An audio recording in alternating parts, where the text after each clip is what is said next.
सत श्री अकाल, आदाब। मैं आप सभी का दोस्त सम्राट राज कश्यप जनता की आवाज़ में फिर से आपके समक्ष उपस्थित हूँ।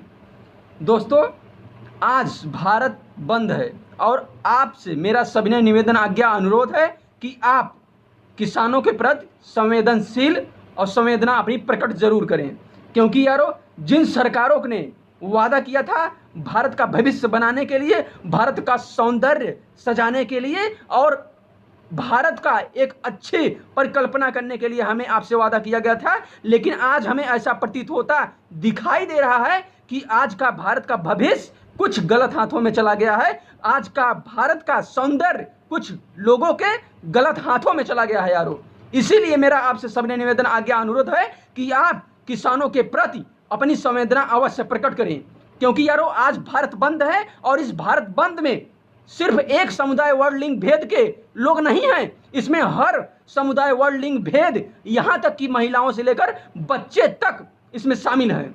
सोचिए यारो, छोटे छोटे बच्चे तक भारत बंद करने का ऐलान कर दिए हैं और हम आप घरों में बैठ के चूड़ियां पहन के एक जगह बैठे हुए हैं। सोचिए यारो, हमें आपको बदलना होगा, हमें आपको देखना होगा, क्योंकि आज पंजाब और हरियाणा में जो किसानों की बदहाली, जिन किसानों ने रेलवे बंद, यहां तक कि रेलवे बंद करने का ऐलान कर दिया गया है और दिल्ली में कई जगहों पर ट्रैक्टर का रैली निकाला गया है, ट्रैक्टर मार्च निकाला गया है और वहां पे कई समुदायों को लेकर उन किसानों के ऊपर लाठियां बरसाई गई हैं। पुलिस के द्वारा उन्हें दिल्ली कूच करने से रोका जा रहा है। सोचिए यारो, हमें आपको देखना होगा कि आखिर हमने और आपने ऐसी गलती क्यों, कहां, कैसे, कब कर दी। हमें आपको सोचना होगा और हम आपको कुछ बातें बताने जा रहा हूं यारो। आज जो भारत में अफ्रीका से होते हुए अफ्रीका से पाकिस्तान होते हुए भारत में आए टिड्डियों के दलों को भगाने के लिए डीजे और किसानों ने डीजे के साथ ताली और थाली का प्रयोग किया है यारो। हमें तो लगता है कि किसानों ने यह गलत किया।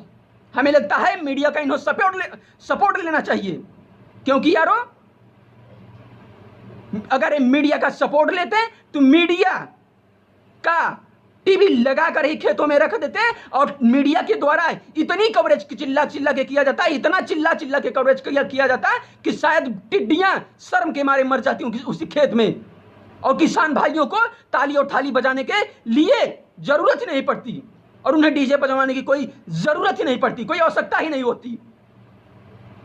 सोचिए यारो, किसानों की बदहाली बद से बदतर होती जा रही है और इन सरकारों के द्वारा किसानों के ऊपर सिर्फ और सिर्फ अत्याचार किया जा रहा है।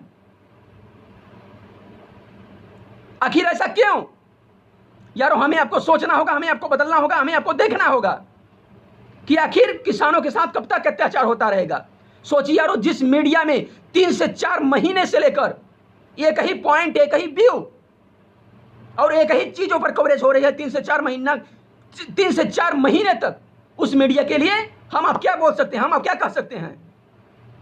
इसीलिए यारो हमें आपको बदलना होगा और मैं आपके सामने कुछ चीजें, कुछ बातें आपको बताने जा रहा हूं जो शायद आपको ध्यान से अवश्य सुनना चाहिए, अवश्य ध्यान से देखना चाहिए, क्योंकि यारो जो 2014-15 में राष्ट्रीय आमदनी किसानों को जो राष्ट्रीय आमदनी 2014-15 में 18.2% थी, वहां घटकर 2019-20 में राष्ट्रीय आमदनी में घटकर वहां सिर्फ और सिर्फ 16.5% रह गई है। सोचिए, जहां सरकारें कहती थी कि किसानों की आमदनी डबल किया जाएगा, आज उन्हीं किसानों के ऊपर इन सरकारों के द्वारा आमदनी डबल नहीं किया गया है, बल्कि उनके ऊपर डबल दोहरा मापदंड अपनाते हुए इस सरकार के ऊपर डबल अत्याचार किया जा रहा है। और अगर आप विकास दर की बातें कर लेते हैं तो हम आपको विकास दर की बातें यही बता देना चाहता हैं, क्योंकि अगर यारो आप विकास दर की बातें करते हैं तो 2016 से 17 में खेती का विकास दर 6.3% थी और यहां 2019 आते आते 2019-20 आते आते यहां घटकर सिर्फ और सिर्फ आपका 2.8% रह गई है। सोचिए, इतना बड़ा बदलाव, इतनी बड़ी गिरावट।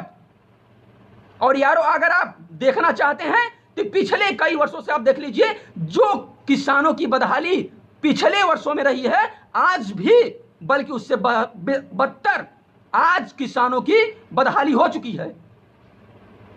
आप किसी भी क्षेत्र में किसानों के प्रति, आप किसी भी क्षेत्र में अगर आप बातें कर लीजिए तो उनकी स्थिति बद से बदतर होती चली जा रही है और सरकारों के द्वारा उन पर कोई एक ठोस नीति का, संवेदनशील ठोस नीति नहीं बनाई जा रही है और सिर्फ किसानों को जुमला पकड़ाया जा रहा है, जुमले भरी बातें की जा रही हैं। और यारों मजे की बात यह है कि सरकार के पास इसका भी, सबसे बड़ी मजे की बात यह है यारों कि सरकार के पास इसका भी डाटा नहीं है। सोचिए कितने डॉक्टर मर गए, उसका डाटा इसके पास नहीं है। कितने रिफ्यूजीज इंडिया में आए और गए, सरकार के पास इनका भी डाटा इनके पास नहीं है। कितने कोरोना वॉरियर मर गए, सरकार के पास इसका भी डाटा नहीं है। कितने लोगों की नौकरियां चली गई इन कोविड-19 की वजह से, सरकार के पास इसका भी डाटा नहीं है। आखिर ये सरकार कर क्या रही है?